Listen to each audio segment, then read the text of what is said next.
అవుతుంది కానీ యాక్ట్ చేయలేదు, తనకు యాక్టింగ్ రాదు, పండు అంటున్నారు ఇలా అని చెప్పి చాలా భయపడ్డాను.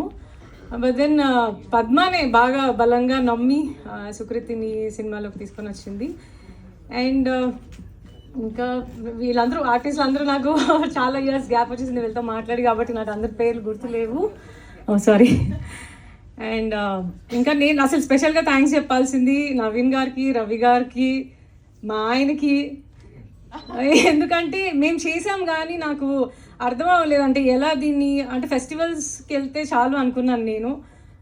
అంటే ఒక డైరెక్టర్ కూతురుగా ఏదో బ్యాక్గ్రౌండ్ ఉంది కాబట్టి సినిమాలో తీసుకొస్తున్నారు పాపని, అలా ఉండకూడదు. సో సినిమా అవార్డ్ విన్ చేయాలనేది మాత్రమే నా కోరిక ఉండింది.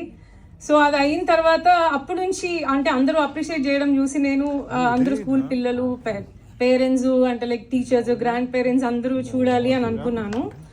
అప్పుడు నాకు అసలు అర్థం అవ్వలేదు సినిమాని ఎలా రిలీజ్ చేయటము అని.